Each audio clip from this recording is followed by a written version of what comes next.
Hello students, today I am going to discuss the CSIR Life Sciences of a paper from the first shift, the morning shift. And first of all I am going to cover the unit 4, the cell communication, cell signaling. Number of questions already have been asked. So let's discuss one by one. See, in this question, obviously अगर आप यहाँ पर देखें तो यहाँ पर लिखा है does not function as tyrosine kinase and which one? The cytosolic domain of the receptor. तो इसका मतलब क्या हुआ, यहां पर रिसेप्टर वर्ड दिया हुआ है, यहां पर टायरोसिन काइनेज वर्ड दिया हुआ है। तो एक चीज हमें क्लियर हो जाती है, ये आरटीके की बात कर रहा है, रिसेप्टर टायरोसिन काइनेज की बात कर रहा है। और if you recall the class, number of time I talk about just memorize the ligand whenever we discuss any pathway, be it GPCR or RTK or the JAK-STAT. The only thing first of all we have to discuss its ligand, right? RTK हमारे पास major ligand क्या थे? If you recall the class, then please remember first of all I talk about the only major hormone that follow the RTK is our insulin. Okay, can you recall the tissues or the cells or the system in which the insulin receptor will be occurred or will be found? तो अगर आप insulin की बात करेंगे तो आपको याद हो तो हमने हेपेटोसाइट की बात करी थी, हमने स्केलेटल मसल्स की बात करी थी, हमने एडिपोज टिश्यूज की बात करी थी। ये वो सेल्स हैं जिन पर इंसुलिन के रिसेप्टर होंगे। और देन अगर हम इंसुलिन के बाद जाएं तो मेजर क्या होते हैं, our growth factors. Majority of the growth factors will bind to the RTK. जैसे कि अगर आप देखें तो हमने इनिशियली हमने किसकी बात करी थी, ईजीएफ याद है, इसका रिसेप्टर का हमने नाम दिया था HER2। यस और no? Just recall the class. Even in the cancer bio, I talk about whenever the any kind of mutation, say point mutation is occurred, the HER is going to become new, or say the deletion is occurred and the HER is going to become what? The ERBB. We have discussed in this class. तो आप अगर देखें तो simply आपसे ये question में यहां ये पूछ रहा है कि बस एक ऐसा भाई हमें लाइगेंड बता दो जो आरटीके को फॉलो ना करता हो। तो ऑब्वियसली हमारे पास A, B, C आंसर तो आएंगे क्योंकि ग्रोथ फैक्टर और इंसुलिन दिए हैं। तो फिर आंसर क्या आया? तो here is what, ACLO glycoprotein. अब देखिए एक बात समझिए, जब हम यहां पर, मैं हमेशा एक चीज बताता हूं, जब भी लाइफ साइंसेस को आपको रीड करना है, पढ़ना है, तो सबसे पहले आप उस वर्ल्ड को पढ़ो जिसको रीड कर रहे हो, क्योंकि वो वर्ल्ड खुद बताता है। The beauty of life sciences is what, the world itself talk about what is it. क्योंकि अगर आप ACLO ग्लाइकोप्रोटीन की बात करेंगे तो A का मतलब हो जाता है absent, CLO means sialic acid. तो हमारे पास एक ऐसी ग्लाइकोप्रोटीन है जिस पर सियालिक एसिड एब्सेंट है, राइट? तो इसका मतलब क्या हुआ, ये हमारे पास आरटीके बाइंड नहीं करेगा। इसके रिसेप्टर जो होते हैं वो लेक्टिन टाइप होते हैं, राइट? लेक्टिन टाइप और रिसेप्टर फॉलो करता है। तो अगर आप देखें तो अगर विश्वास करिए, अगर इससे सिंपल क्वेश्चन बनाना चाहे ना आरटीके पर तो नहीं बनेगा, क्योंकि आरटीके की लाइगेंड पूछ रहा है और कुछ नहीं पूछा। और हमने क्लास में इससे कहीं अच्छे क्वेश्चन आरटीके में किए हुए हैं, राइट? चलिए come to the next question. देखिए यहां पूछा है which of the following is the causative agent of filariasis. देखिए अगर हम देखें तो फाइलेरियासिस को हम एलिफेंटासिस भी बोल सकते हैं, क्योंकि एलिफेंटासिस भी बोलते हैं। जैसे अगर मैं आपको डायग्राम दिखाऊं तो इस डायग्राम में आप देखें तो this is what the case of the elephantiasis.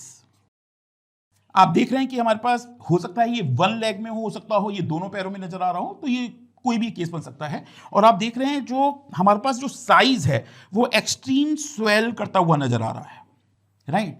ये एलिफेंटियासिस है। तो हम फाइलेरियासिस भी बोल सकते हैं, एलिफेंटासिस बोल सकते हैं। और अच्छा एक चीज और है, अगर हम मोस्ट कॉमन देखें जो इन जनरल हमें पता होता है कि कॉजेटिव एजेंट कौन सा होता है, तो वो हमारे पास वुचेरिया होता है, राइट? वुचेरिया होता है, वुचेरिया ब्रोंक्राफ्टी हम जिसे बोलते हैं। ये कॉजेटिव एजेंट ये होता है जो शुरू से हमें पता होता है, राइट?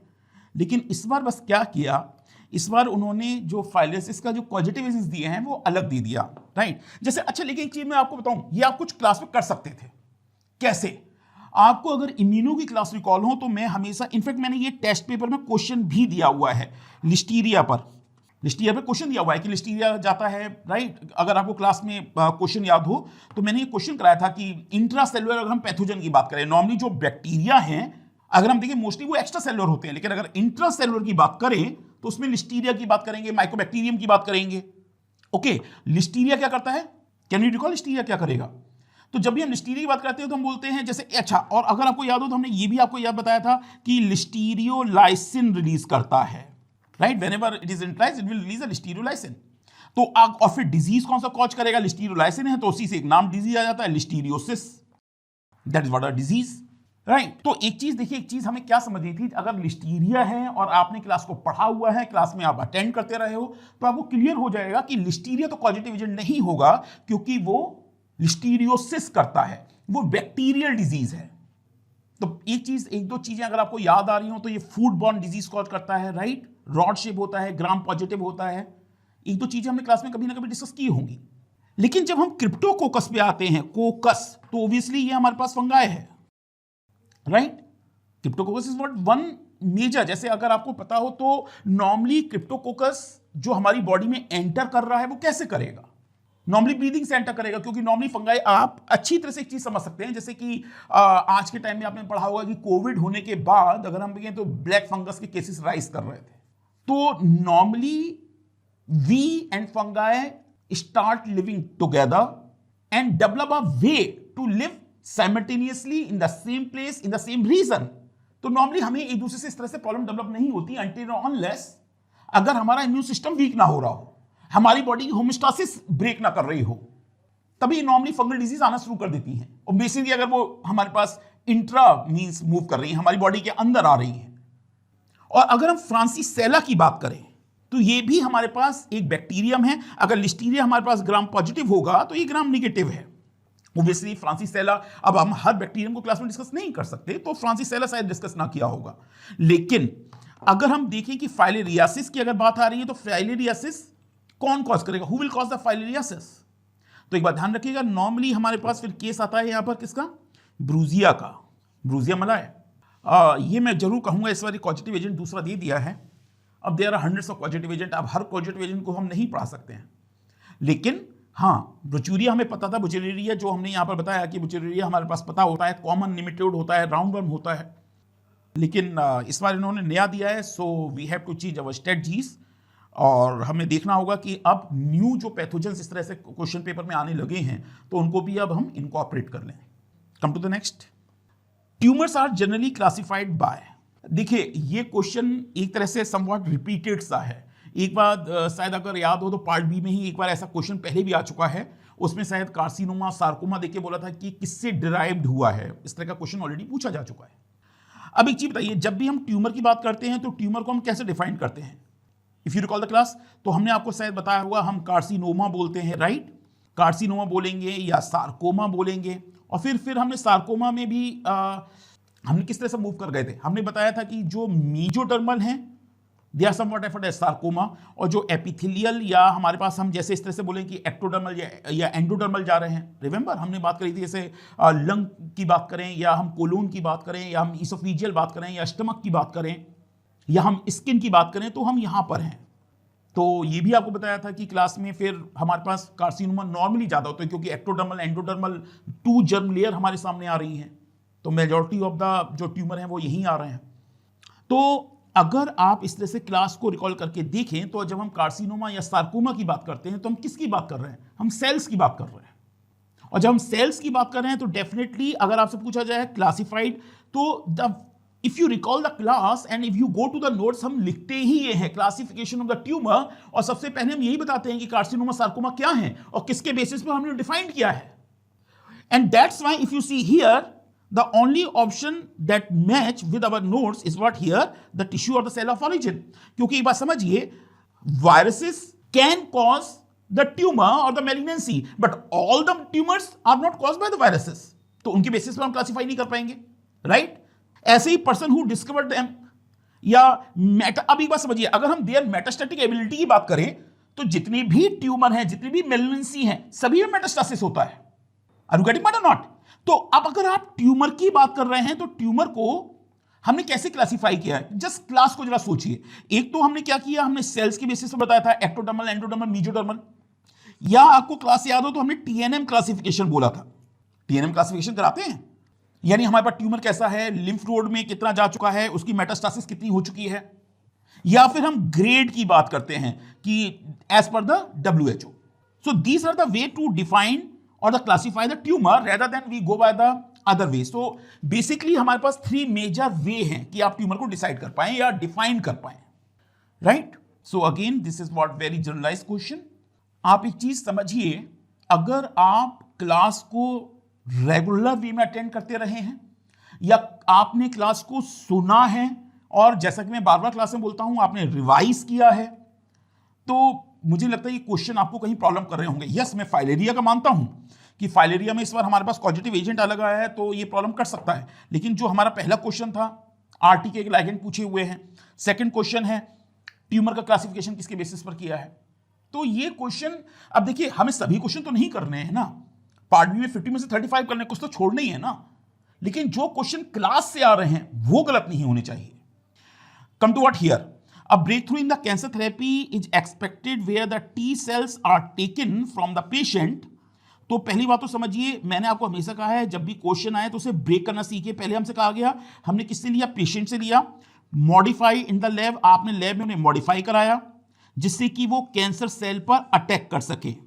तो where the T cells are taken from the patient and are modified in the lab to attack the cancer cell, right, before reinfusion in the patient. तो पॉइंट ये है कि अगर आप यहां पर इस डायग्राम को देखें तो ये मान लीजिए हमारे पास पर्सन एक्स है, उससे आपने ब्लड को यहां पर आपने ड्रेन लिया और टी सेल को एक्सट्रैक्ट कर लिया। अब हमारा एम क्या है, हमारा एम यह है कि जो हमारी कैंसर सेल हैं, इन कैंसर सेल को हमारी टी सेल डिस्ट्रॉय कर सके, डिग्रेड कर सके, यानी हम टारगेटेड किलिंग चाहते हैं। अब अगर टी सेल की बात करें तो आपको हमने क्लास में डेफिनेटली कई बार पढ़ा है कि जो टी सेल है उसके पास हमारे पास रिसेप्टर होता है, अल्फा बीटा रिसेप्टर है, टीसीआर जिसे बोलते हैं, राइट। पर ये टीसीआर इन जनरल हमारी सेल्स की जो कैंसर सेल हैं, जो मैलिग्नेंट सेल हैं, जो एब्नॉर्मल सेल हैं, उनको टारगेट नहीं कर पा रही हैं। अगर ट्यूमर डेवलप हुआ है तो डेफिनेटली उनको टारगेट नहीं कर पा रही हैं। अगर टारगेट कर रही होती तो ट्यूमर डेवलप ही नहीं होता। तो फिर हम किस तरह से टारगेटेड किलिंग पर जाएं? तो हमने क्या किया, हमने टी सेल को पर्सन से ड्रेन लिया और उसके बाद हम लैब में ले गए। लैब में ले जाने के बाद we inserted here the DNA for what, for here the membrane bound receptor. हमने यहां पर एक जीन को इंट्रोड्यूस किया जो टी सेल में मेम्ब्रेन बाउंड इम्यूनोग्लोबुलिन को एक्सप्रेस कर दे या मेम्ब्रेन बाउंड रिसेप्टर को एक्सप्रेस कर दे, जिससे कि हम कैंसर या मैलिग्नेंट सेल को टारगेट कर सके। तो आपने क्या किया, आपने ह्यूमन की टी सेल को लिया, ये एक्स है, आपने इसी की टी सेल को लिया, आप लैब में गए, आपने डीएनए और जीन इंट्रोड्यूस किया जिससे कि टी सेल मॉडिफाई हो जाए, टी सेल में सर्टेन चेंजेस आए और आपने उन्हें फिर री इन्फ्यूज कर दिया, उसी पर्सन में री इन्फ्यूज किया। तो पहला पॉइंट तो यह आता है कि टी सेल को निकाला क्यों, क्योंकि आपको इनमें डिफरेंट रिसेप्टर को एक्सप्रेस कराना था। आपको कैंसर सेल को टारगेट करना था तो रिसेप्टर को एक्सप्रेस कराना था। लेकिन फिर एक बात चीज बताइए, हमने अगर इन टी सेल को लिया है तो अदर हम टी सेल को लेकर क्यों नहीं आ रहे हैं? Why the same person T cell? तो ओब्वियसली मैंने आपको जब इम्यूनोसप्रेसिव थेरेपी और ट्रांसप्लांटेशनल इम्यूनोलॉजी क्लास में कराई थी तो आपको बताया था कि अगर आप एक पर्सन से मान लीजिए एक्स से वाई में अगर आप कोई भी सेल या टिश्यू लाएंगे तो डेफिनेटली हमारे पास ट्रांसप्लांटेशन इम्यूनोलॉजी याद है, हमारे पास क्या होगा, हमारे पास एक तरह का इम्यून रेस्पॉन्स डेवलप होगा जो यहां पर सेल्स या ग्राफ्ट को किल कर देगा। तो इस कंडीशन में हमें इम्यूनोसप्रेसिव ड्रग पे जाना होगा। तो दैट्स व्हाई हमने उसी पर्सन की टी सेल को लिया, उसी टी सेल को मॉडिफाई किया और हमने एक डिफरेंट जीन को इंट्रोड्यूस किया है। चूंकि डिफरेंट जीन को इंट्रोड्यूस किया है, that's why word is what, chimeric here. आप टी सेल को लेकर चल रहे हैं, बी सेल का कोई रोल नहीं है, इसलिए यहां पर भी काइमेरिक वर्ड दिया तो आप इसको हटाएंगे, आप इसको डिस्कस नहीं करेंगे क्योंकि आप टी सेल को लेकर चल रहे हैं, तो काइमेरिक बी सेल का कोई रोल नहीं है। तो फिर क्या हुआ, आपने फिर क्या करा, आपके पास काइमेरिक सेल है और आपने क्या इंट्रोड्यूस किया है, आप चाहते हैं कि रिसेप्टर आए और दैट्स व्हाई हियर हमने वर्ड यूज किया रिसेप्टर। रिसेप्टर किसके लिए, तो रिसेप्टर आप देख सकते हैं कि यहां पर जो हमारे पास कैंसर सेल्स हैं उनको आप रिकॉग्नाइज करना चाहते हैं and that's why use the word here the antigen. तो हमारे पास यहां पर वर्ड आता है the chimeric, the antigen, receptor, T cell. Okay, come to the next. Here देखिए progression across what G1 S boundary. तो अगर आप देखें जब हम कैंसर बायो करते हैं, नॉट 1 नॉट 2 बट 100 टाइम्स, मैं आपको बार बार यही एक बार डायग्राम बन के दिखाता रहता हूं कि हमें G1 से S में जाना है, S to G2 जाना है, G2 M में जाना है, फिर हमें G0 से G1 में आना होगा। तो हमारे पास सेल साइकिल रेगुलेटर्स चाहिए और इफ यू रिकॉल हमारे पास G1 S बाउंड्री बात कर रहा है तो हमें यहां पर प्रोग्रेशन करना है। रिमेंबर हमने बताया था लेट जीवन। अब अगर आपको जीवन से एस में आना है तो डेफिनेटली आपको उन प्रोटीन्स को लाना है जो एस फेज में रेप्लिकेशन को इनिशिएट कर सकें, एस फेज को प्रोग्रेस करा सकें, रेप्लिकेशन को प्रोग्रेस करा सकें। तो हमें फिर आपको इमीडिएटली रेटिनोब्लास्टोमा ध्यान आना चाहिए, और रेटिनोब्लास्टोमा जैसा क्वेश्चन भी आया है। इमीडिएटली आपको रेटिनोब्लास्टोमा ध्यान लाना पड़ेगा। क्यों? क्योंकि अगर आप रेटिनोब्लास्टोमा देखें तो retinoblastoma bind to what? E2F। याद आ रहा है, क्लास में डिस्कस किया हुआ है, retinoblastoma bind to the E2F। अब जब तक रेटिनोब्लास्टोमा एक्टिव है E2F को रिलीज नहीं करेगा, याद आया? और जब तक E2F हमारे पास नहीं आएगा तब तक हमारे पास साइक्लिन ए नहीं आ सकता, हमें फर्दर साइक्लिन ई नहीं मिल सकता। तो हमें E2F को रिलीज कराना है, और E2F को रिलीज कराने के लिए रेटिनोब्लास्टोमा का फास्फोराइलेशन करना होगा। तो एक बात समझिए, हम आपसे कह रहे हैं आपको जीवन से एस में जाना है। एस में आपको क्या चाहिए?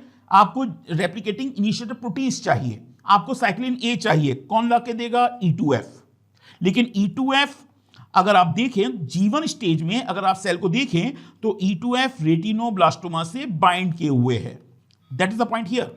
जीवन स्टेज में E2F रेटिनोब्लास्टोमा से बाइंड किए हुए है। अब आपको रेटिनोब्लास्टोमा एक्टिव है, तो इसका मतलब क्या है? रेटिनोब्लास्टोमा को आपको इनएक्टिव करना होगा। कैसे होगा? रिकॉल द क्लास, फास्फोराइलेशन पे जाना है। फास्फोराइलेशन कौन करेगा? Who is going to phosphorylation here? Yes, आपको अगर याद हो तो हमने ट्वाइस दिखाया था। एक बार रेटिनोब्लास्टोमा का पार्शियल फास्फोराइलेशन होता है, एक बार कंप्लीट फास्फोराइलेशन होता है, and complete phosphorylation will be done by CDK2 cyclin E. When the CDK2 cyclin E phosphorylate the retinoblastoma, this phosphorylation is referred as the complete phosphorylation that will release the E2F. And when the E2F is released, cell will move from G1 to S. Are you getting point or not? और जहां पर हर बाकी option में CDK4 और 4 and 6 ये जो हमारे पास दिए हैं, ये हमें अर्ली जीवन में चाहिए होते हैं। जबकि आपको यहां पर जीवन से ऐसे प्रोग्रेस करना है, तो you have to think about the late G one rather than early G one. Clear? See here, the population that is highest risk against influenza। अब रुक जाइए यहां पर, मैंने आपसे क्या कहा था? चाहे डेबायो हो या इम्यूनो हो, हमें एक चीज पर ध्यान देना है, each and every word highest risk against influenza infection, हमें इस पर ध्यान देना होगा। सबसे बड़ी बात है कि हमारे पास इन्फेक्शन किसका हो रहा है? इन्फ्लुएंजा का हो रहा है, लेकिन किस में हो रहा है? Highest risk. एक चीज बताइए, जब हम वर्ड यूज कर रहे हैं highest risk, what does it mean? इसका मतलब क्या निकल रहा है? हाईएस्ट रिस्क वो होते हैं जो इम्यूनो कॉम्प्रोमाइज होते हैं। प्लीज, अगर आपको अगेन याद हो तो हमने आपको जब वैक्सीन्स कराई थी तो वैक्सीन में याद है एक हम चार्ट बनाते हैं, तो चार्ट में आपको बताया था कि हमारे पास यहां पर जब हम एक्टिव या पैसिव पर जाएंगे और वो भी आर्टिफिशियल वे पर जाएंगे, तो हमारे पास होता है artificial passive. Artificial passive vaccination हम किस में करते हैं? तो हम आर्टिफिशियल पैसिव वैक्सीनेशन करते हैं जो पर्सन इम्यूनो कॉम्प्रोमाइज्ड हो। ओब्वियसली जो पर्सन इम्यूनो कॉम्प्रोमाइज्ड है उसमें आप एंटीजन तो रिलीज नहीं कर सकते, क्योंकि वो ऑलरेडी इम्यूनो कॉम्प्रोमाइज्ड है, या तो वो इम्यूनोसप्रेसिव ड्रग पर है या उसकी बीआर टी सेल वर्क नहीं कर रही है। तो यहां पर हम एक्टिव वे में नहीं जाएंगे, we have to go to passive way. तो पहली चीज क्लियर हो जानी चाहिए, जब आप हाईएस्ट रिस्क पर हैं तो आप पैसिव इम्यूनाइजेशन को सोचेंगे। क्लास को रिकॉल करिए, मैंने आपको डिटेल में बताया था, immunocompromise person require passive immunization. Passive immunization का जो मेजर कंपोनेंट होता है, this is what our antibodies. यानी अगर पर्सन इम्यूनो कॉम्प्रोमाइज्ड है, आप उसे प्रोटेक्ट करना चाहते हैं, तो आप चाहेंगे कि हम उसकी बॉडी में एंटीबॉडीज को रिलीज करें, एंटीबॉडी को प्रोड्यूस कराएं या एंटीबॉडी हम डायरेक्टली प्रोवाइड करें। आर यू गेटिंग पॉइंट और नॉट? अब प्रॉब्लम यह है कि आप एंटीबॉडी अप्रोच पर हैं, और एंटीबॉडी अगर अप्रोच पर हैं, then over the period of time the antibody concentration will decline because of their lifetime. So the immunity is going to be disappeared. और एक बात ध्यान रखिए, नॉर्मली जब हम इन्फ्लुएंजा वैक्सीन को मूव करा रहे हैं, then it will last for normally 6 months. ये 6 मंथ्स के लिए लास्ट होती है। आज अगर इन्फ्लुएंजा वैक्सीन को लेंगे, then it will continue for और it will protect you for next 6 months. Then what? There is no antibody for the next season. You have to go for what? Again you have to go for immunisation again, आपको दोबारा immunisation पर जाना पड़ेगा। अब point question क्या पड़ रहा है कि अगर आप एनुअली करा रहे हैं तो एनुअली क्यों करा रहे हैं? Which is the important reason for this? तो एक चीज बताइए, देखिए मैंने आपको क्या बताया था, याद है कि हम क्लास में एक एग्जाम्पल लेके चलते हैं कि अगर इंक्यूबेशन पीरियड हमारे पास कोई भी पैथोजन है, उसका इंक्यूबेशन पीरियड हमारे पास कम है, शॉर्ट है, तो वो हमारी बॉडी में जल्दी डिजीज कर देगा। तो जल्दी अगर डिजीज वो कॉज करेगा तो हम ये चाहेंगे। अच्छा एक चीज जस्ट रिकॉल करिए, मैं आपसे पूछता नहीं हूं क्लास में कि अगर इंक्यूबेशन पीरियड अगर शॉर्ट है तो हम उसे एक्टिव इम्यूनाइजेशन में ले जाएंगे, पैसिव इम्यूनाइजेशन में ले जाएंगे। हम उसकी बॉडी में एंटीजन प्रोवाइड करेंगे, हम चाहते हैं उसकी बॉडी में एंटीबॉडी रेस्पॉन्स आए। तो obviously if the incubation period is short and which happens to be true for the influenza virus, क्योंकि अगर हम इन्फ्लुएंजा वायरस की बात करते हैं, influenza infection means influenza caused by the influenza virus, अगर हम इन्फ्लुएंजा वायरस की बात करते हैं तो इसका जो इंक्यूबेशन पीरियड होगा which will run from 1 to 4 days, on an average 2 days। तो इतनी जल्दी हमारी मेमोरी से रेस्पॉन्ड नहीं करेंगे, तो हमें एंटीबॉडी रेस्पॉन्स पे ही जाना पड़ेगा।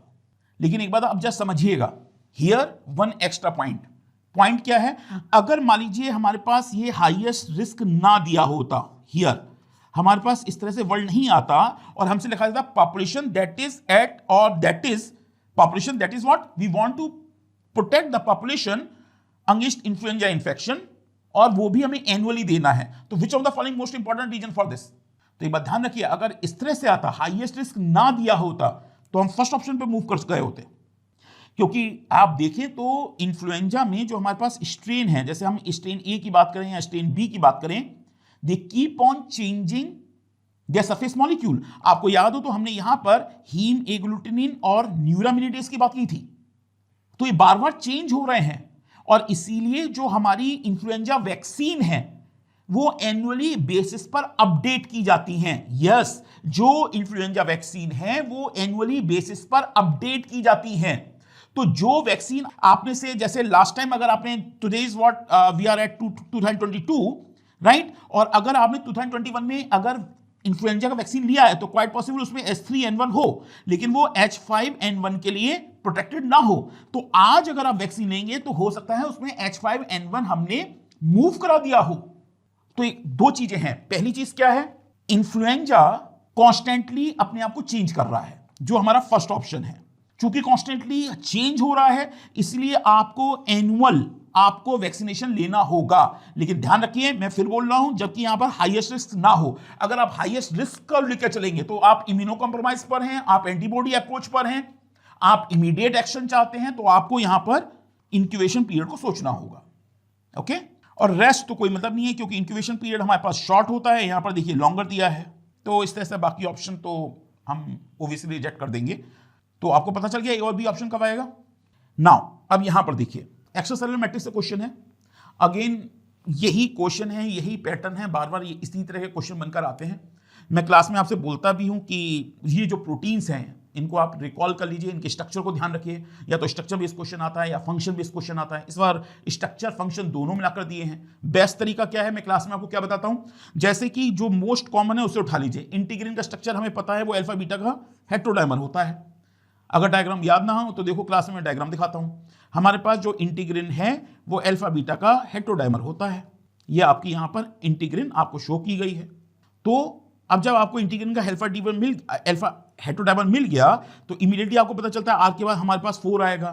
फिर मैं आपसे क्या कहता हूं क्लास में, जब आप एक कंफर्म कर लें तुरंत ऑप्शन पे आ जाएं। यहां पर हमारे पास पता चल रहा है आंसर बी 80 में से आएगा, यस और नो। फिर हमारे पास अदर पे चले जाइए, जैसे हम निडोजन पे आ जाएं। निडोजन भी आपको क्लास में डिस्कस की थी, इफ यू रिकॉल। ये रही हमारे पास जो ये बेसल लेमिना में जो हमारे पास है इसका मेजर कंपोनेंट होती है। आपको याद हो तो हमने इस तरह से दिखाया था, कोलेजन लिखवाई थी, लेमिनिन लिखवाई थी, निडोजन लिखवाई थी यहां पर।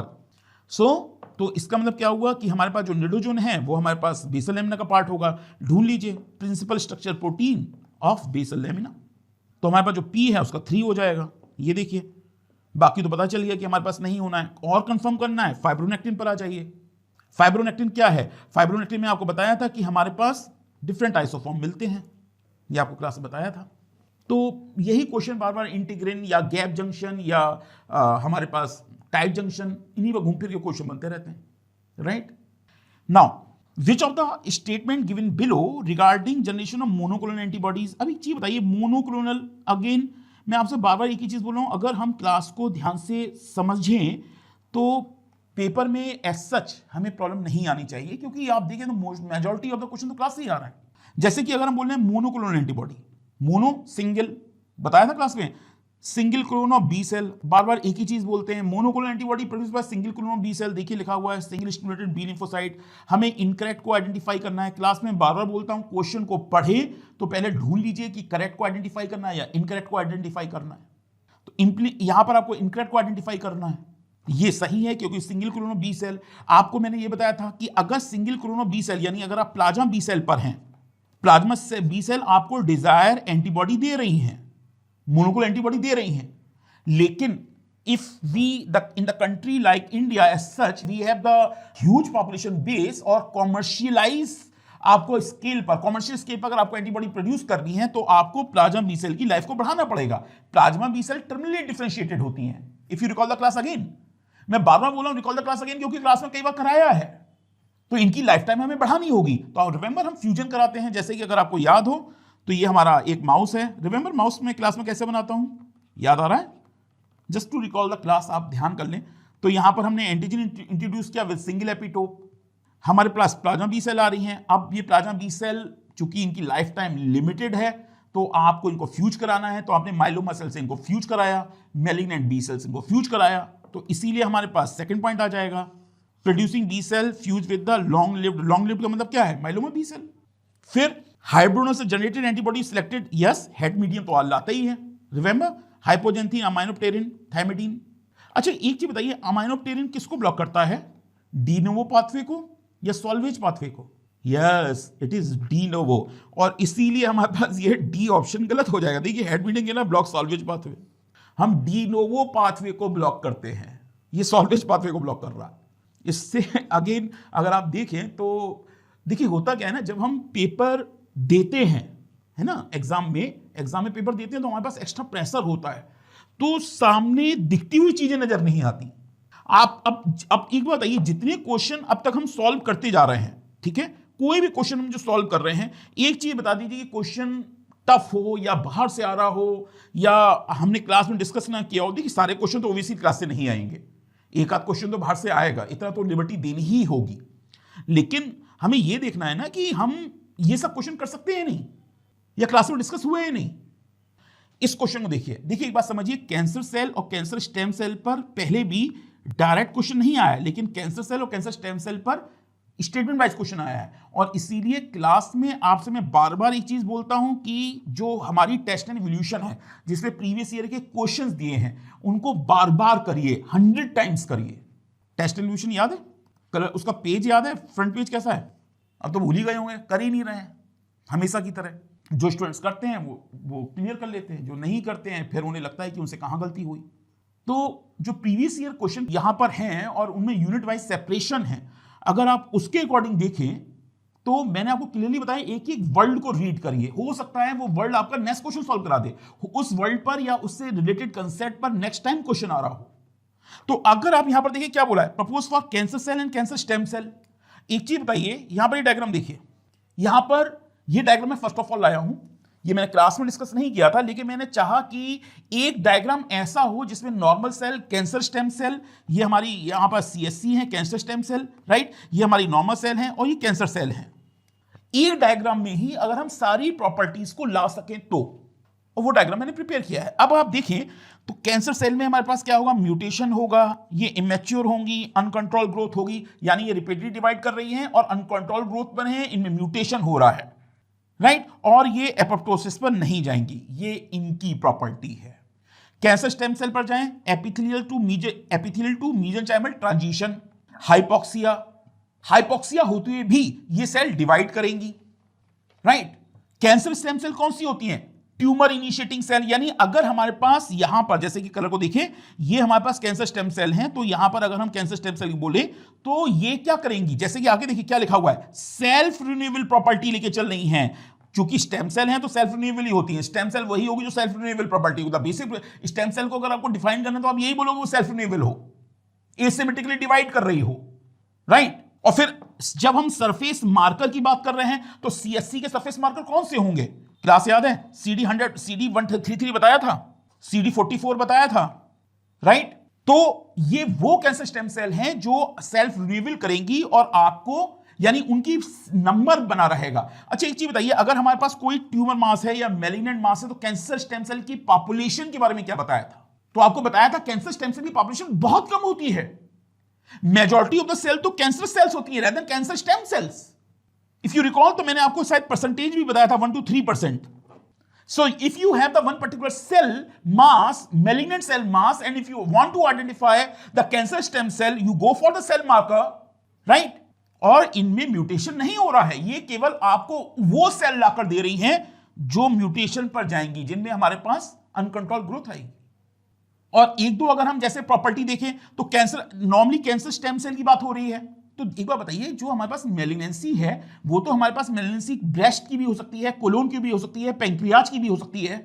तो कैंसर स्टेम सेल नॉर्मली ये कहना कि हमें पर्टिकुलर पोजीशन पे मिलेंगी, ये गलत है। जहां पर हमारे पास मेलिग्नेंसी है, लाइक अगर कोलोन कैंसर है या प्रोस्टेट कैंसर है या पैंक्रियाज कैंसर है या ब्रेस्ट कैंसर है, ल्यूकीमिया, ब्लड कैंसर है, तो कैंसर स्टेम सेल हर जगह मिलेंगी। मोर ओवर क्या लिखा हुआ है? Drug efflux. ड्रग इफ्लक्स मतलब ये ड्रग के लिए रेसिस्टेंस डेवलप कर लेंगी। And that's the reason why अगर हमने ट्रीटमेंट के अकॉर्डिंग कैंसर इन सेल को किल किया और कैंसर स्टेम सेल को किल नहीं कर पाए, there will be a regrowth. क्यों? क्योंकि cancer stem cell normally drug resistance develop करा लेंगी, राइट? ये सब डिस्कस किया था। तो अब अगर हम यहां पर देखें, सी हियर, इतनी प्रॉपर्टी डिस्कस कर ली है, तो इन स्टेटमेंट को पढ़ने में देख लेते हैं कि क्या कुछ नया दिया है। पहले तो मैंने आपसे क्या बोला है, सबसे पहले आइडेंटिफाई करिए, करेक्ट आइडेंटिफाई करना है या इनकरेक्ट, हमें करेक्ट करना है। करेक्ट करना है तो आइडेंटिफाई करना है। कैंसर सेल मोस्टली है म्यूटेशन, देखिए कैंसर सेल मोस्टली है म्यूटेशन, पहला वर्ड ये रहा, और देखिए यहां पर पहला वर्ड ये ही है, हियर, राइट। फिर देखिए क्यू में क्या दिया हुआ है, cancer stem sales do not divide. अरे भैया, सेल्फ रिन्यूएबल पर होती हैं, ऑलवेज डिवाइड करती हैं, तो ये तो कैसे भी नहीं हो सकता, दे डू डिवाइड, तो पी सही है, राइट। अच्छा, एक चीज ध्यान है, क्लास में मैंने आपसे क्या कहा था, जब भी हमारे पास ये इस तरह के 5 स्टेटमेंट आते हैं तो आपको करना क्या होता है, आप अगर एटलीस्ट 1 और 2 सॉल्व कर चुके हैं, सबसे पहले time management is most important in the examination hall. तो अगर आप 1 और 2 सॉल्व कर चुके हैं, आपको 100% श्योर है कि हमारा पी सही है, क्यू गलत है, एक बार ऑप्शन पे तो हो लीजिए, क्योंकि अगर देखें तो क्यू होगा नहीं और हमें पी चाहिए, पी अकेला यहां पर है। तो अगर आप आरएसटी ना भी पढ़ें तब भी आंसर आ रहा है। हमने आरएसटी पढ़ा नहीं, हमें पता है कि क्यू आंसर नहीं होगा, नहीं किया, क्योंकि करेक्ट को आइडेंटिफाई करना है। करेक्ट कौन सा है? पी। तो पहले उन ऑप्शन पे जाओ जिसमें पी हो तो आंसर आ जाएगा। ए में दिया था, बी में दिया था, लेकिन यहां पर क्यू भी दिया था, तो आंसर ये आने वाला है। कंफर्म करना है, आर को और कर लो, क्योंकि आर ही दिया है। Cancer stem cells undergo self renewable, ये देखिए cancer cell undergo self renewable, ये रही सेल्फ रिन्यूएबल जा रही हैं, as simple as that, right. तो आप देख सकते हैं this diagram is sufficient to show the properties all the 3, right. अगर ये प्रॉपर्टीज ही याद हैं तो सॉल्व हो जाएगा। That's why the present therapy require what, to kill the cancer stem cell, क्योंकि अगर हमने कैंसर सेल्स को किल किया तो वो रीपॉपुलेट होंगी, क्योंकि स्टेम सेल अभी भी बची हैं। So the present approach is what, to kill the cancer stem cell, to identify the cancer stem cell, and that's why we have the what here, the cell surface marker. Now here आपको एक बार बताइए, कितने time मैंने class में कामोड्यूलिन पढ़ाया होगा? आपको याद है जब हम टी सेल एक्टिवेशन करते हैं तो कामोड्यूलिन की बात करते हैं। टी सेल एक्टिवेशन याद है, जब क्लास में हम टी सेल एक्टिवेशन करते हैं तो वहां पर भी कामोड्यूलिन बोलते हैं, और एक ही चीज बोलते हैं, calmodulin having how many binding site for the calcium ion, याद आ रहा है? How many? 4। और अगर आप देखिए तो आपसे पूछा अगेन, पहले पता कर लीजिए क्या पता करना है, which of the following is not correct, इनमें से कौन सा सही नहीं है। यहां पर देखिए पहले ही बोल दिया है 6 बाइंडिंग साइट हैं। आपको जब टी सेल एक्टिवेशन होता है तब बताते हैं, जब जीपीसीआर है तब कराते हैं, क्योंकि वहां पर भी कैल्शियम सेकेंडरी मैसेंजर है। और बार बार ये बोला जाता है कि जो हमारे पास कामोड्यूलिन है वो 4 बाइंडिंग साइट लेके चल रहा है। आपको जब नाइट्रिक ऑक्साइड का पाथवे पर आते हैं तब भी कामोड्यूलिन कराते हैं, क्योंकि हमारे पास वहां पर नॉस को एक्टिवेट करना होता है, नॉस थर्ड को एक्टिवेट करना होता है, तो नंबर ऑफ टाइम कामोड्यूलिन चलता है। और फिर अगेन हम वहां पर हर बार यही बोलते हैं, calmodulin having how many binding site, however I have one diagram, देखिए यहां पर भी मेंशन है the binding site for the calmodulin having what 4 calcium ion, and then obviously फिर कंफर्मेशन चेंज होगा। आप अगर देखें तो अगेन आपको लगता है टफेस्ट क्वेश्चन है, जबकि उन्होंने सिंपली बोल दिया है, इससे आगे जाने की जरूरत ही नहीं है। This is what called time management. अगर आपको याद होता कि 4 ही बाइंड करते हैं या 6 दे रहा है, नॉट पूछा है, हमारे पास ऑप्शन भी नहीं है कि जैसे कि इस तरह से कोई ऑप्शन नहीं है कि हम यहां पर जाएं कि पी क्यू आर टी ये सब पता करना है। हमें तो सिंपली ये पता करना है कि बस एक बता दो और आंसर आ जाएगा। उससे ए से आंसर आ रहा है, क्या बाकी बी सी डी पढ़ने की जरूरत है? यहां पर ऑब्वियसली कंफर्मेशन चेंज होता है, ये लिखा हुआ है, कोऑपरेटिव बाइंडिंग होती है। Now which of the following is are associated with the presentation of endogenous antigen class 1 MSC? Antigen processing का क्वेश्चन है, राइट? हमें अगर हम MSC फर्स्ट को सेल सरफेस पर लाना चाहते हैं, if we want to have the MSC first at the cell surface, diagram याद है MSC फर्स्ट का? हमारे पास अल्फा पॉलीपेप्टाइड चेन होती है with 3 domain alpha 1, alpha 2, alpha 3 with beta 2 microglobulin, remember? हमें MSC फर्स्ट चाहिए। MSC फर्स्ट चाहिए तो हमें किसकी जरूरत है? तो यहां पर देखिए ER मेम्ब्रेन पर हमारे पास टैप 1 और टैप 2 होते हैं, और चूंकि प्रोसेसिंग याद है, अगर MSC फर्स्ट से अगर कोई भी पेप्टाइड सेल सरफेस पर एक्सप्रेस होगा, आई रिपीट, MSC फर्स्ट से अगर कोई भी पेप्टाइड सेल सरफेस पर होगा, then again recall the class. तो मैंने आपको बताया था कि हमारे पास जो पेप्टाइड है उसका ओरिजिन कहां होगा, पेप्टाइड की प्रेजेंस कहां होगी, पेप्टाइड का ओरिजिन हमारे पास वो सेल का ही ओरिजिन का आएगा या हम उसे इंपोर्ट करेंगे, अगर MSC फर्स्ट की बात कर रहे हैं तो आपको याद होगा कि हमें साइटोसोलिक पेप्टाइड की जरूरत होती है, और साइटोसोलिक पेप्टाइड कहां प्रोसेस होते हैं? प्रोटीसोम में। तो प्रोटीसोम को मॉड्यूलेट करना होगा तो हमें LMPs की जरूरत होती है। So we require LMPs and TAP both. TAP की जरूरत क्यों है? क्योंकि टैप जब प्रोटीसोम यहां पर हमारे पास प्रोसेसिंग कर लेंगे, पेप्टाइड को ब्रेक कर लेंगे, ये देखिए हमारे पास लार्ज पेप्टाइड, ये स्मॉल पेप्टाइड है, पेप्टाइड को ब्रेक कर लेंगे, it is the TAP that will attract, it is the TAP that will allow these process peptide into the ER। Diagram में आप देख रहे हैं कि वो ER में एंट्री ले रहा है। अब अगर इतनी इंफॉर्मेशन है तो बाकी हम क्वेश्चन देख सकते हैं, राइट? यहां पर क्या बोला है कि molecule by an APC given the condition there is no cross presentation of antigen by the APC। तो हमें किसकी जरूरत है? हमें टैप्स की भी जरूरत है और हमें LMPs की भी जरूरत है। और एक बात ध्यान रखिए, नॉर्मली एंटीजन प्रोसेसिंग से क्वेश्चन नहीं पूछे जा रहे थे। If I recall and if I am true which I am normally से, देन यहां पर ध्यान रखिए एंटीजन प्रोसेसिंग से क्वेश्चन नहीं आ रहे थे इस बार। बहुत शायद this is for the first time कि हमारे पास ये क्वेश्चन आ रहा है, इफ आई रिकॉल। तो इसका मतलब अब वो उन एरियाज को टच कर रहे हैं जहां पर क्वेश्चन नहीं बनते थे, इन्होंने एंटीजन प्रोसेसिंग में क्वेश्चन डाला है। नॉर्मली क्वेश्चन हमारे पास जैसे MSC पर आ रहा है, या हमारे पास इम्यूनोग्लोबुलिन्स पर आ रहा है, राइट?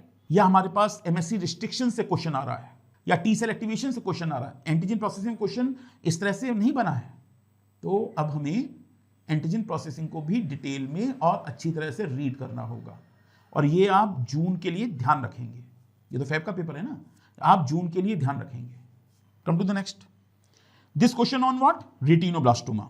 देखिए एक बात समझिए, आपको मैंने आपको हर बार जब भी रेटिनोब्लास्टोमा पढ़ाया है तो मैं आपको यहाँ पर न्यूक्लियर मेम्ब्रेन बनाकर दिखाता हूँ और यहाँ पर रेटिनोब्लास्टोमा दिखाता हूँ। याद है मैंने हमेशा बताया retinoblastoma is what? The nuclear protein and bind to the E2F। Retinoblastoma is not present alone and bind to the E2F, यही बताया है, यस और नो? और अगर हम देखें यहां पर बोला है रेफरेंस टू रेटिनोब्लास्टोमा, देखिए यहां पर मैं इसीलिए मार्क करके लाया हूं, यहां पर वर्ल्ड साइटोसॉल लिखा हुआ है। Retinoblastoma bind to the E2F in the cytosol and that is incorrect. Nucleus में होता है, साइटोसॉल में नहीं। तो हमें यहां इसे इनकरेक्ट करना होगा, but the problem is answer में ए भी दिया हुआ है। तो इसीलिए बिकॉज देखिए मैं क्लास में कराता हूं तो मुझे पता है मैं क्या कराता हूं, राइट? हम जो बोल रहे हैं क्लास में पता होता है हम क्या बोल रहे हैं, क्योंकि उसके पीछे हमारा बैकएंड पे वर्क होता है। तो एक चीज समझिए, जब मैंने आपको बोला कि रेटिनोब्लास्टोमा न्यूक्लियस में है तो डेफिनेटली कहीं से तो हमारा सोर्स रहा होगा, and that is what correct. ये इन्होंने साइटोसॉल लिखा और उसका आंसर दे दिया है, तो डेफिनेटली आप सभी चूंकि हमसे पढ़कर गए हैं तो डेफिनेटली आपने ए का आंसर नहीं लिया होगा, आंसर आपने सी और डी लगाया होगा, ए नहीं लगाया होगा। तो इसे चैलेंज करना बनता है। और बाकी रेटिनोब्लास्टोमा देखिए यहां पर देखा retinoblastoma is first word cyclin A. आपको याद है जो मैंने पहला क्वेश्चन लिया था आपको यही बताया था, रेटिनोब्लास्टोमा का कंप्लीट फास्फोराइलेशन हमारे पास कौन करता है? जब हम CDK और साइक्लिन की बात करेंगे तो हम CDK2 और साइक्लिन E पर जाते हैं। It is what CDK2 and cyclin E phosphorylate the retinoblastoma so that the cell can move from G1 to S. यानी एस में लाने के लिए, एस फेज में लाने के लिए, रेप्लिकेशन इनिशिएट करने के लिए आपको रेटियम इलास्टोमर का कंप्लीट फास्फोराइलेशन करना होगा। तो साइक्लिन ये तो बाद में आएगा ना, एस फेज में आपको पहले एस फेज में आना है, तब आपको एस फेज साइक्लिन की जरूरत पड़ेगी। तो एस फेज में आने के लिए आपको किसकी जरूरत पड़ेगी? आपको CDK2 और साइक्लिन ई की जरूरत पड़ेगी। तो ये तो गलत है, राइट? ओब्वियसली रेटियम इलास्टोमा E2F से बाइंड किया रहता है, आप रेटियम इलास्टोमा फास्फोराइल करेंगे तो E2F रिलीज हो जाएगा और फिर E2F साइक्लिन और साइक्लिन को लाता है। तो COD में तो कोई डाउट नहीं है, प्रॉब्लम इज विद A, तो इसको चैलेंज करना बनता है। So this is the end of the unit 4। We continue with the discussion. Till then, stay good and happy. Take care.